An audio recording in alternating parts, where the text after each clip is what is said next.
Hola queridos amigos, qué placer estar con ustedes en este programa Me gustaría saber, y es para mí un privilegio poder contar con dos personas especiales, dos estudiantes de la palabra, dos personas que dedican tiempo al estudio, a la oración y son realmente eruditos en el conocimiento de la verdad. Para mí es un placer presentarles al pastor Esteban Bor a mi izquierda. Pastor, bienvenido, un placer tenerlo. Siempre es un placer estar en este programa contigo. Gracias, pastor. Y a mi derecha, Pastor Manrique, qué placer, pastor, conocerlo finalmente y poder disfrutar ese tiempo con usted. Bienvenido. Pastor Salazar, muchas gracias por la invitación. Hacía rato no tenía el privilegio de poder compartir con ustedes y de aprender de ustedes, así que gloria a Dios por esa oportunidad. Gracias, pastor. No es un placer realmente para nosotros poder contar con estas dos grandes personas para compartir, estudiar y contestar sus preguntas e inquietudes que generosamente y cordialmente ustedes les envían. Queremos invitarles a continuar enviando sus preguntas a la siguiente dirección, a tv@zoomtv.org. Esta es la dirección que usted puede enviar sus preguntas, sus inquietudes, y haremos todo lo posible por contestarlas de acuerdo a la palabra de Dios, a la pluma inspirada. Antes de comenzar este estudio o este panel de respuestas, queremos invitar la presencia del Señor, así que voy a invitar al pastor Manrique que nos dirige en oración. Claro que sí, vamos a orar. Querido Padre que estás en los cielos, es imposible abrir tu santa palabra sin pedirte que tú nos dirijas, que tú nos des luz, que tú nos hables, que tú, Señor, puedas permitir que tu Espíritu ilumine nuestro entendimiento para poder dar las respuestas acertadas a cada una de las preguntas de nuestros televidentes. Bendice a cada persona que ve este programa, Señor, y bendice este panel para que podamos ser instrumentos en tus manos para presentar la verdad. En el nombre de Jesús te lo pedimos, amén. Amén. Amén, amén. Queremos en este momento compartir la pregunta que nos hace una querida amiga Alicia, y voy a, pues, por supuesto, pedir a ustedes, pastores, que nos ayuden a contestarla. Esta pregunta realmente es muy interesante y creo que es muy acertada dado las circunstancias en las que estamos viviendo en ese tiempo. Pregunta nuestra querida hermana Alicia Jiménez lo siguiente. Tengo una duda con respecto a los descendientes de Ismael, hijo de Agar, y los descendientes de Isaac, hijo de Sara. ¿Cómo es que está este conflicto en Israel y en Palestina? ¿De dónde hay descendientes de ellos si el mundo fue destruido con un diluvio, donde solo se salvó Noé y sus hijos? Agradezco mucho su respuesta, pastores, bendiciones. Es decir, ella pregunta si el conflicto entre los descendientes de Isaac y los descendientes de Ismael es lo que está sucediendo entre Israel y Palestina. Y la pregunta que tiene adicional es, ¿cómo es posible que hay dos descendencias aparentemente si es que solo se salvó Noé y sus hijos? Creo que hay que aclarar un poco aquí algunas cosas, pastor. Pastor Bor, pastor Manrique, como ustedes desean comenzar a contestar. Tal vez puedo hacer una aclaración, Sí. y es que los únicos que sobrevivieron el diluvio fueron Noé y su familia. Ujú. Así que tanto los descendientes de Isaac como los descendientes de Ismael descienden de esa familia. Pero Isaac e Ismael no existieron antes del diluvio. Necesitamos hacer claro ese punto. Pero Pastor Manrique, yendo un poquito más al asunto de el conflicto que existe ahora como resultado de los descendientes de Sara y de Agar, ¿qué podemos decir de eso? Estoy muy contento de tenerle con nosotros. No hemos oído su hermosa voz de locutor en un buen Exacto. rato, y nosotros pues hacemos muchos programas, así que le vamos a sacar el jugo. Queremos que usted nos ayude en muchas de esas preguntas. Correcto. ¿Qué podemos decir de Sara y Agar, Isaac e Ismael? Tal vez un poquito de historia. Sí, comencemos diciendo que Abraham tuvo 2 hijos.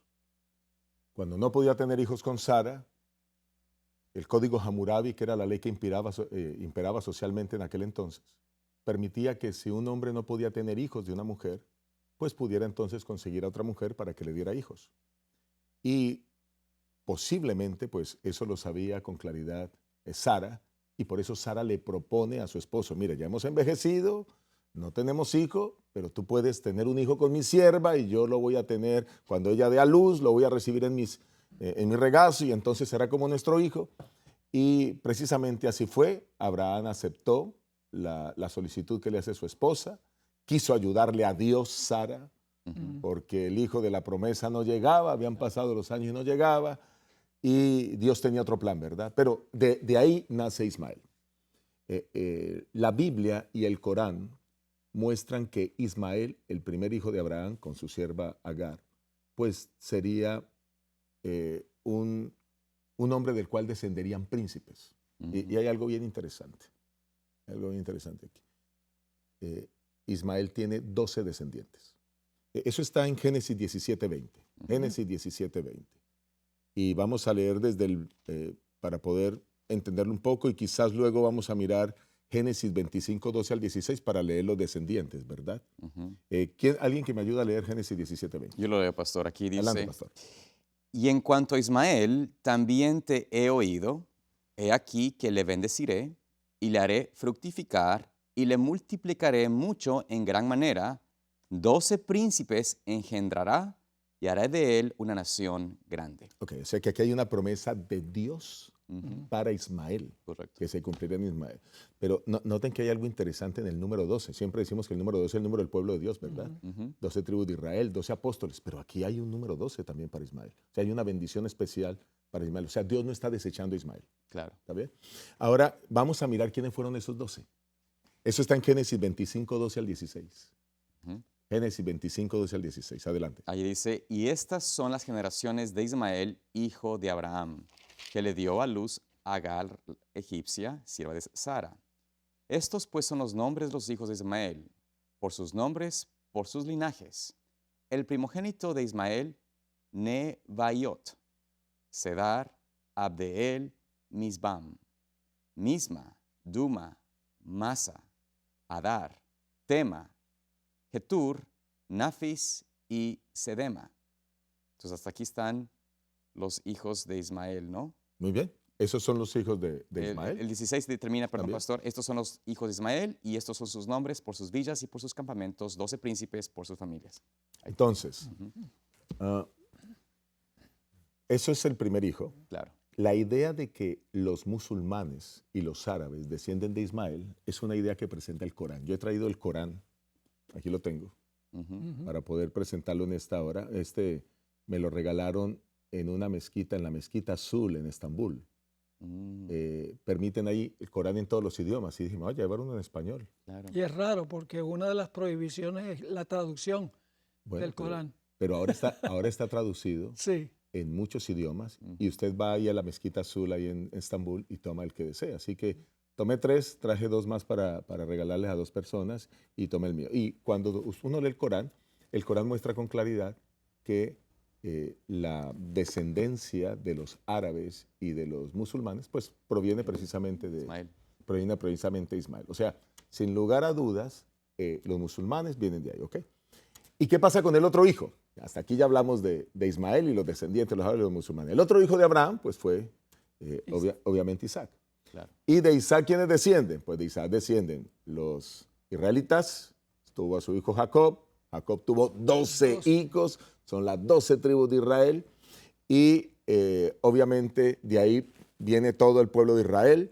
Los judíos, ustedes conocen la historia, ¿verdad? Se divide después de Salomón. Israel se divide en 2 reinos, el reino del norte, el reino del sur, 9 tribus y media en el norte, capital Samaria, 2 tribus y media en el sur, capital Jerusalén, y ese reino del sur se llamaba Judá, el reino del norte se llama Israel, y de Judá, los que viven en Judá, pues se llaman judíos, de ahí está el nombre judío. Pero realmente todos los israelitas son descendientes de Isaac. Correcto. Y obviamente, ¿de dónde aparecemos los cristianos? Pues Jesús nace en la nación judía, los apóstoles eran judíos, y pues ahora el evangelio se extiende a todo el mundo, y todo aquel que lo acepte, pues es hijo de Dios. Entonces, aquí tenemos que hay un conflicto ahora en Oriente Medio, y el conflicto se da entre descendientes de 2 hermanos.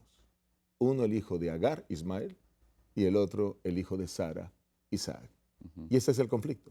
Ahora, ¿por qué ese conflicto? No necesariamente siempre hubo conflicto entre ellos.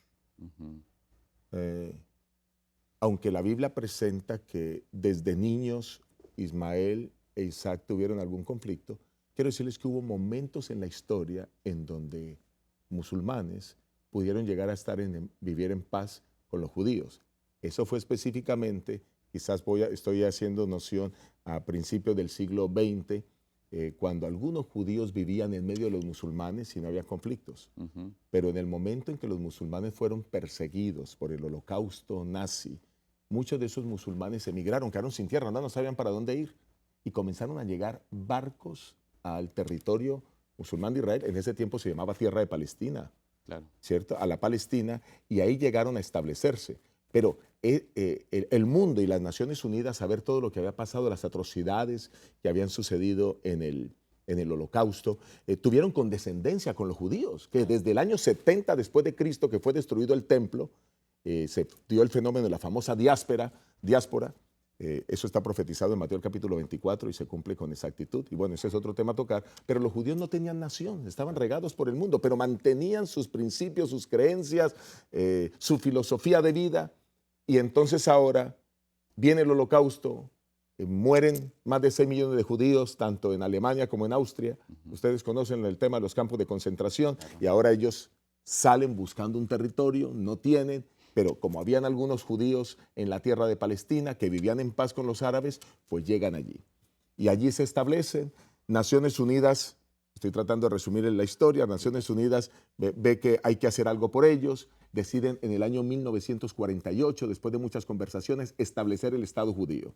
Y se da un territorio pequeño. Y ellos solo no pedían un territorio grande, pedían un territorio pequeño, pero que pudieran estar ahí. Correcto. Y cuando se les dio ese territorio, de paso, algunos musulmanes no estuvieron de acuerdo con ello, aunque se conversó con ellos para que el territorio se pueda dar, pero finalmente fue el acuerdo de las Naciones Unidas, se les dio un pequeño territorio, allí se establecieron, hubo fiesta, holgorio por todas partes, porque finalmente ahora tenían un Estado, el Estado judío que estaba dentro de Palestina.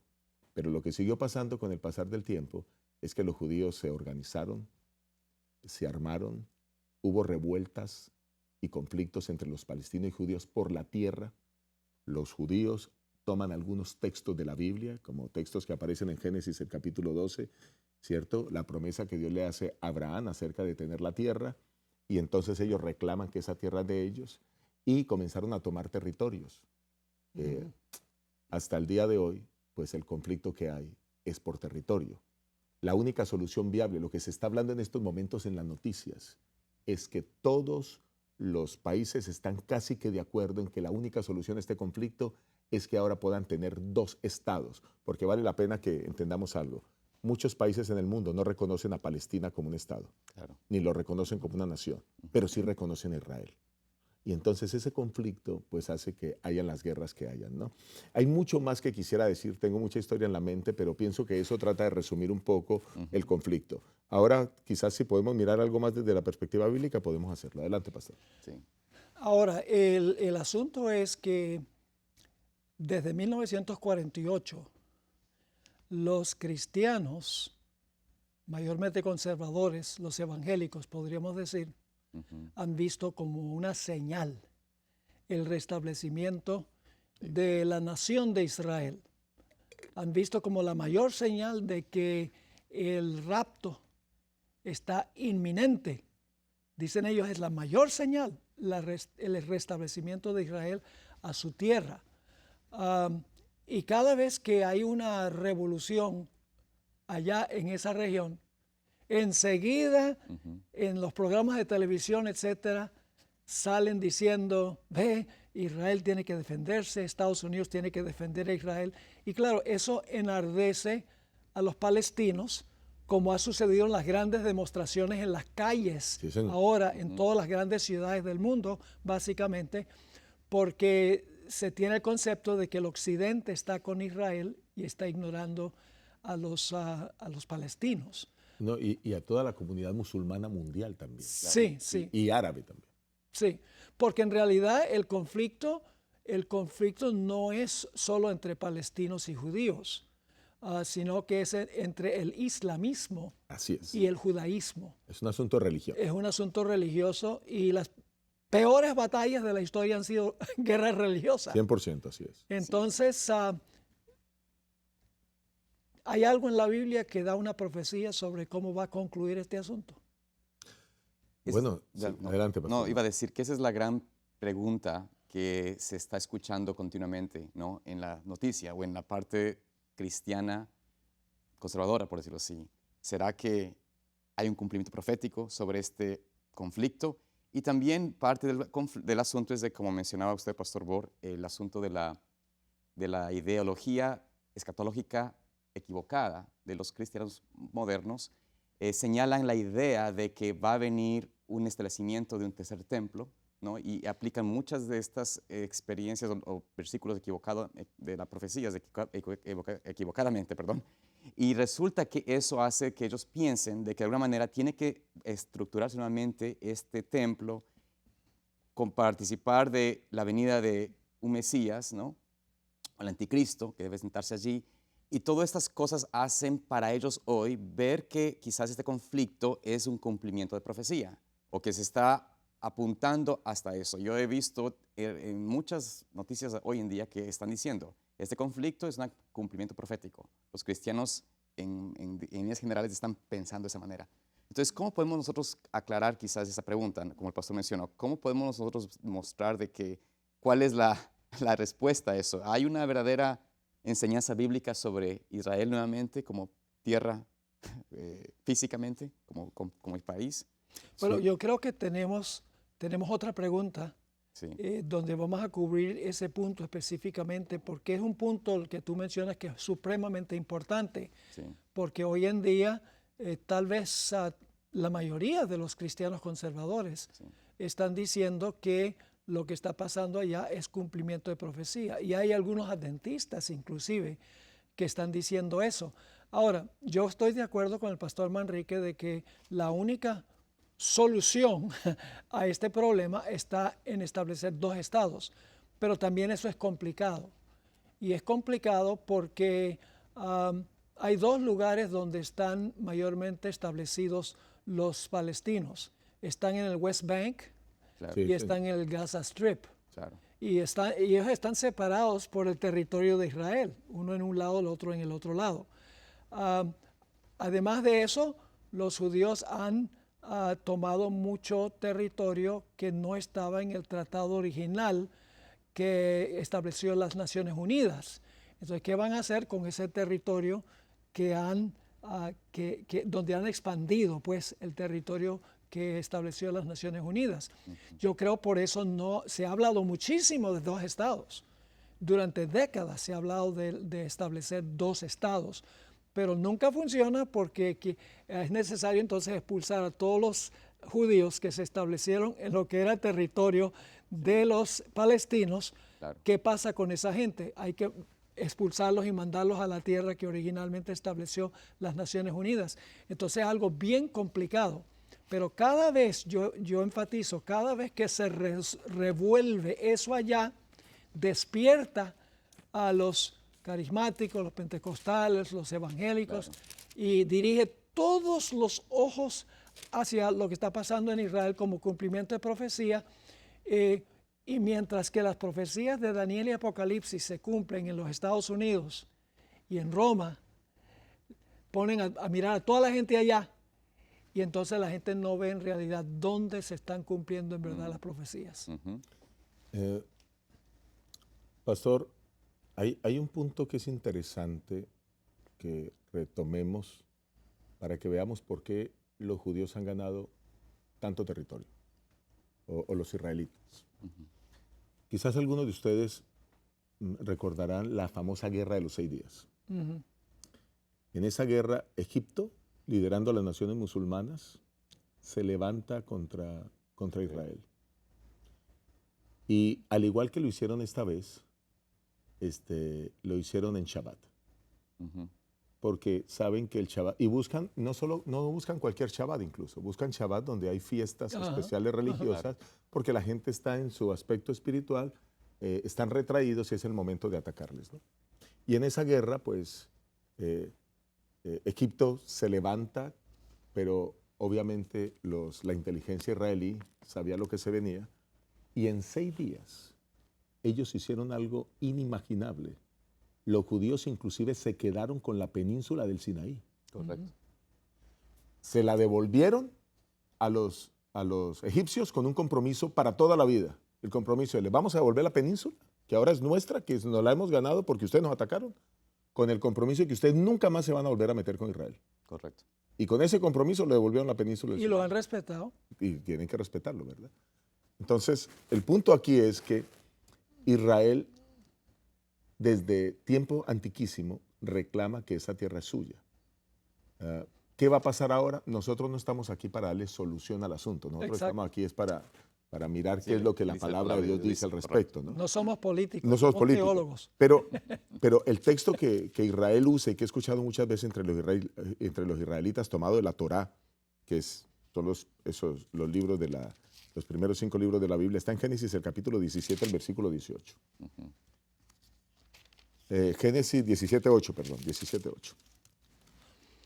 17:8 dice, y te daré a ti y a tu descendencia después de ti la tierra en que moras, toda la tierra de Canaán en heredad perpetua, Perpetua. y seré el Dios de ellos. Ese texto es un texto que hasta el día de hoy los israelitas lo reclaman como suyo. Esa tierra es nuestra. Claro, pero ellos tienen que hacer algún acuerdo para poder vivir en la tierra, ¿no? Claro. Y solo para que ustedes se hagan una idea.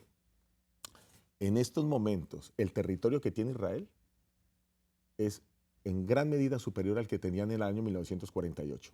En el año 1948 a Israel solo le pertenecía el 22% del territorio actual. Correcto. Solo el 22%.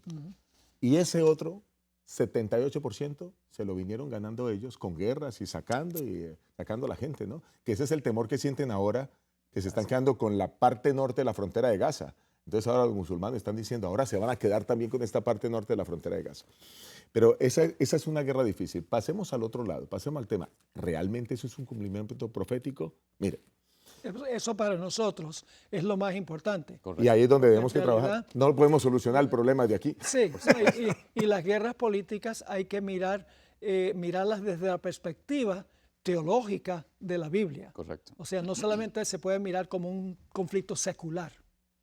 El cumplimiento profético, pastor y pastores, que ellos están esperando es que hay una malinterpretación de algunos textos de la Biblia. Y es precisamente creyendo que vendrá un hombre con mucho poder que se sentará en el templo de Dios, y cuando ellos hablan de templo de Dios, están haciendo referencia a donde ahora mismo se encuentra la mezquita de Al-Aqsa. Correcto. La que ustedes ven con esa cúpula dorada allí en Israel. Pero eso es una mezquita. Ahí estaba el templo de Salomón antes. Sí. Y entonces lo que se cree es que finalmente lo que creen que es el cumplimiento profético es que los judíos van a sacar de allí a todos los musulmanes, van a destruir esa mezquita y van a levantar nuevamente el templo de Salomón. Algunos hablan, y aquí estoy quizás especulando porque solo escucho informaciones y lo que veo en las noticias y leo en algunos periódicos de renombre, es que se habla de que los judíos tienen una gran cantidad de dinero esperando para que ese momento se dé y reconstruir el templo de Salomón. El templo que finalmente es donde se sentaría ese líder mundial que gobernaría. Nosotros, como adventistas a la luz de la Biblia, no creemos que eso sea así. No.